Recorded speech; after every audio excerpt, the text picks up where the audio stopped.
अस्सलामुअलैकुम and hello everyone, welcome back to my channel Mishi daily routine. तो आज की वीडियो में भी बहुत ही ज़बरदस्त से टिप्स एंड ट्रिक्स लेके मैं हाजिर हुई हूँ। और इन टिप्स एंड ट्रिप्स को देख के आप सोचेंगे कि क्या घर में ही पड़ी हुई इन चीज़ों का इस्तेमाल करके हम ये ट्रिक्स कर सकते थे। तो चलिए बगैर टाइम वेस्ट किए स्टार्ट करते हैं आज की वीडियो को। तो सबसे पहला ट्रिक है ग्लव्स को लेके। किचन में कुकिंग करते हुए या बर्तन धोते हुए हम लोग ग्लव्स का यूज़ करते हैं। तो ग्लव्स दो तरह के होते हैं, एक तो प्लास्टिक फॉर्म में आते हैं और एक रबर फॉर्म में आते हैं। तो आपने देखा होगा कि जो रबर फॉर्म में ग्लव्स आते हैं, जब हम उनको पहनने की कोशिश करते हैं तो अक्सर औकात वो अच्छी तरह से हाथ के ऊपर नहीं चढ़ते, फिक्स नहीं होते, अड़ते हैं। तो एक बार ना मैं आपके सामने डेमो भी करके दिखा देती हूँ कि मेरे पास जो ग्लव्स हैं ना, ये रबर वाले ग्लव्स हैं।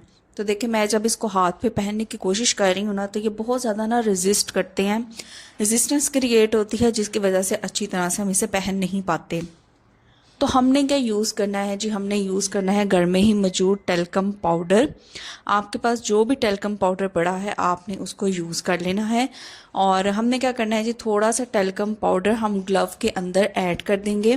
तो देखिए, मैंने ग्लव को ना टेल्कम पाउडर ऐड करने से ना जो रबर के ग्लव्स हैं वो बहुत ज़्यादा ना मुलायम हो जाते हैं और ये आपस में ना स्टिक भी नहीं करते। तो इस वजह से जब देखें, मैंने इसके अंदर ना टेल्कम पाउडर ऐड करके अच्छी तरह से इसकी जो फिंगर्स हैं, थंब वाला पोर्शन है, वहाँ पे पहुँचाया है पाउडर को और इसको अच्छी तरह से रब करूँगी ताकि इस पूरी जो सरफेस। अच्छा जी, टेल्कम पाउडर ऐड करने के बाद अब मैं ग्लव्स को अपने हाथों पे पहनूंगी तो आप देखेंगे कि बिल्कुल भी किसी भी किस्म की कोई रेजिस्टेंस, कोई रुकावट नहीं आई। बहुत ही आसानी से जो ग्लव्स हैं वो हाथों के ऊपर चढ़ गए हैं। तो आपने इस ट्रिक को, इस टिप को ज़रूर फॉलो करना है अगर आप चाहते हैं कि आपकी लाइफ आसान हो। तो देख लेते हैं जी नेक्स्ट इसी तरह का कोई अमेजिंग सा टिप एंड ट्रिक।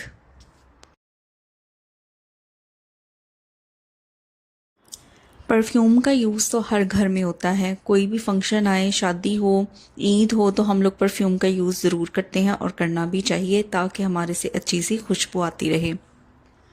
अगर हम चाहते हैं कि हमारे जो परफ्यूम है वो लॉन्ग लास्टिंग रहे, उसकी जो खुशबू है वो ज़्यादा देर तक आती रहे, तो उसके लिए आपने इस ट्रिक को फॉलो करना है। आपने क्या करना है, आपके घर में मौजूद जो भी वैसलीन है, अगर आपके पास वो थिक वाली वैसलीन है तो वो ज़्यादा बेटर है। अगर नहीं तो जो लोशन फॉर्म में वैसलीन आती है आप उसका भी यूज़ कर सकते हैं। सिंपल आपने करना क्या है कि हमारे बॉडी के वो एरियाज़ जहाँ पे हम परफ्यूम को लगाएं तो वो लॉन्ग लास्टिंग इफ़ेक्ट देते हैं, वहाँ पे आपने थोड़ी सी वैसलीन लगा लेनी है। जैसे मैंने अपने हाथ के नीचे वाले हिस्से में थोड़ी सी वैसलीन लगाई है और उसको अच्छी तरह से रब कर देना है। उसके बाद आपने क्या करना है, अपना कोई सा भी फेवरेट परफ्यूम ले लेना है और वो उसके ऊपर स्प्रे कर देना है। आप नोट करेंगे कि बहुत ही ज़्यादा लॉन्ग लास्टिंग इफ़ेक्ट देगा ये ट्रिक और खुशबू जो है वो पूरा दिन आपसे खुशबू आती रहेगी। इसी तरह जो हमारे कान का पीछे वाला एरिया होता है, वहाँ पे भी अगर हम थोड़ी सी वैसलीन लगा के परफ्यूम लगाएं तो तब भी वो लॉन्ग लास्टिंग इफ़ेक्ट देगी। तो है ना ये अमेजिंग सा ट्रिक, किस तरह आपने एक वैसलीन को यूज़ करके आपने अपने फेवरेट परफ्यूम को लॉन्ग लास्टिंग बना दिया। तो इस ट्रिक को भी आपने ज़रूर फॉलो करना है। तो चलते हैं नेक्स्ट ट्रिक की तरफ। एक पेपर की मदद से किस तरह आप चेक कर सकते हैं कि आपकी फ्रिज अच्छी तरह से कूलिंग कर रही है, और अगर अच्छी तरह से कूलिंग नहीं कर रही तो क्या उसके अंदर कोई मसला ऐसा तो नहीं जिसे आप घर में ही सॉर्ट आउट कर सकते हैं। तो इसी को हम जानेंगे, इस ट्रिक को देखेंगे सिर्फ एक ही पेपर के साथ। तो चलिए देखते हैं, फ्रिज की तरफ चलते हैं और इस ट्रिक को आपके साथ भी शेयर करते हैं। तो करना क्या है जी, यहाँ पे मैंने एक रजिस्टर का ना पेपर ले लिया है और मैं ये चेक करना चाहती हूँ कि क्या मेरी जो फ्रिज है उसका रबर ठीक है, कहीं उसकी वजह से ऐसा तो नहीं कि कूलिंग बाहर निकलती है। तो क्या करना है कि फ्रिज के डोर में आपने इस तरह से पेपर को रख देना है और धीरे धीरे करके इसको बाहर की तरफ निकालना है। अगर आपको पेपर खींचते हुए ज़ोर लगाने की ज़रूरत पड़ती है तो इसका मतलब ये है कि आपकी फ्रिज का जो रबर है वो बिल्कुल ठीक है, परफेक्ट है। अगर फ्रिज फिर भी कूलिंग नहीं कर रही तो मसला कहीं और है, आपकी फ्रिज का जो रबर है उसके साथ कोई मसला नहीं। अब मैं दूसरा तरीका भी आपको दिखा देती हूँ। फॉर एग्जांपल क्या होता है कि अगर फ्रिज का जो रबर होता है ना दरवाजे का, वो अगर ठीक ना हो तो क्या होगा कि जैसे ही आप पेपर को खींचेंगे ना तो वो बहुत आसानी से बगैर किसी रुकावट के बहुत जल्दी से बाहर आ जाएगा। तो ये ऐसा ट्रिक है जिससे आप ये जज कर सकते हैं, अंदाज़ा लगा सकते हैं कि आपकी फ्रिज का जो दरवाज़ा है उसका रबर अच्छी तरह से काम कर रहा है या नहीं कर रहा। टीवी के शौकीन तो हर घर में पाए जाते हैं, चाहे छोटे हों, बड़े हों या बूढ़े हों। हर कोई अपने अपने हिसाब से टीवी पे कोई ना कोई प्रोग्राम तो देखता ही रहता है। तो क्या होता है कि जो टीवी का रिमोट होता है वो हर हाथ में रहता है और गंदा हो जाता है। ज़्यादातर जब हम खाना खा रहे होते हैं टीवी को तभी ज़्यादातर देखा जाता है। चाहे बच्चे हैं वो स्नैक्स खा रहे हैं या बड़े हैं खाना खा रहे हैं तो टीवी को अमूमन उस टाइम देखा जाता है। और क्या होता है कि जो गंदे हाथ होते हैं खाने वाले वो टीवी के रिमोट के ऊपर लग जाते हैं। और हमें पता है कि टीवी का जो रिमोट है उसके ऊपर बटन्स होते हैं और हम बहुत अच्छी तरह से उसकी कोई एक कपड़ा पकड़ के एक दफ़ा क्लीन किया तो उसको साफ़ नहीं कर सकते, क्योंकि बटन होने की वजह से अंदर ही अंदर बहुत ज़्यादा डर्ट होती है जिसको क्लीन करना बहुत ज़्यादा मुश्किल होता है। तो इसको क्लीन करने का बहुत ही आसान सा तरीका मैं आपको बताने लगी हूँ। आपने क्या यूज़ करना है जी, आपने यूज़ करने हैं कॉटन स्टिक और साथ में यहाँ पे आपने यूज़ करना है स्पिरिट यानी नेल पॉलिश रिमूवर। तो जी हाँ, कॉटन स्टिक को हमने क्या करना है, इस तरह से स्प्रे करके अच्छी तरह से इसके ऊपर हमने नेल पॉलिश रिमूवर लगा देना है। अगर आपके पास दूसरा नेल पॉलिश रिमूवर है तो सिंपली आप उसके अंदर कॉटन स्टिक को डिप करके भी यूज़ कर सकते हैं। तो मैंने यहाँ पे स्प्रे कर लिया है और अब आपने क्या करना है कि देखिए कॉटन स्टिक जो है वो हर कोने में हर बटन के अंदर इजीली जा रही है और इजीली आप इसके बटन्स को क्लीन करेंगे।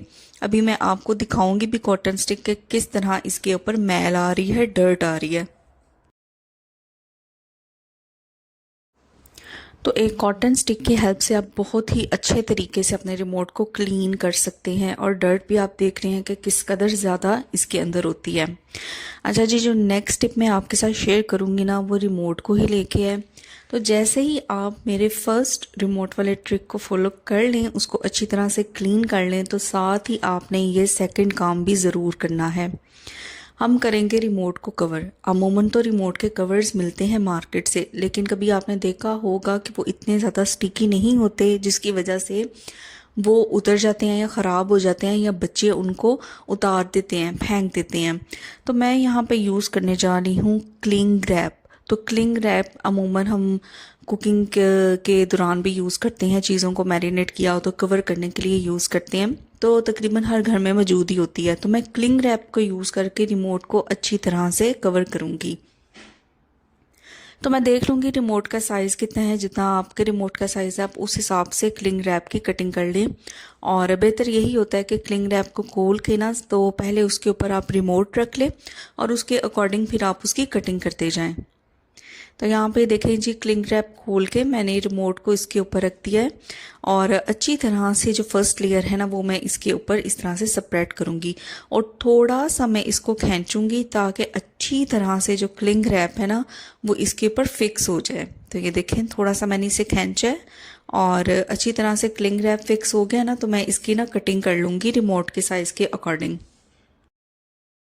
और क्लिंग रैप के जो ओपन एंड्स हैं उसको अच्छी तरह से हम स्कॉच टेप से सिक्योर कर लेंगे।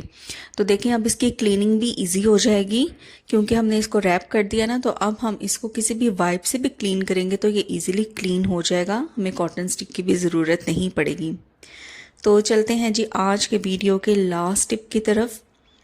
अच्छा, मेरे सामने आप देख रहे हैं ये लेंस की बॉटल, ये लेंस सोल्यूशन वाली बॉटल है और मैं इसका जो ट्रिक आपको बताने लगी हूँ वो ये है कि जब भी सोल्यूशन ख़त्म हो जाता है मैं इस बॉटल को डिस्कार्ड नहीं करती।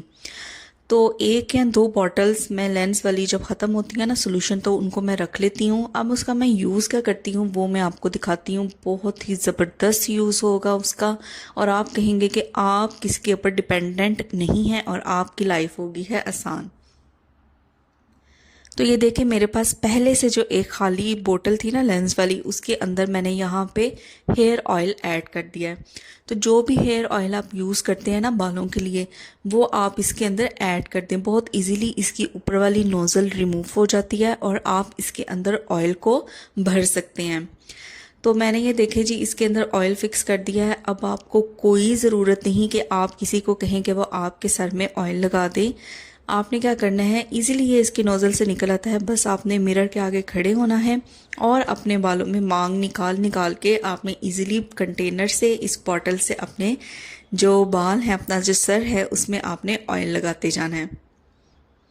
तो है ना ये ज़बरदस्त सा ट्रिक। ये देखें कितनी इजीली ये बॉटल से बाहर आ रहा है। तो बस किसी की ज़रूरत नहीं है आपको, आप खुद अपने बालों में ऑयल लगाएं। तो कैसे लगे आज के टिप्स एंड ट्रिक्स आपने ज़रूर बताना है। वीडियो पसंद आई हो तो उसको लाइक करें, शेयर करें, कमेंट करें। चैनल पर नहीं है तो चैनल को सब्सक्राइब करें। मिलते हैं आपसे नेक्स्ट वीडियो में। Till then take care.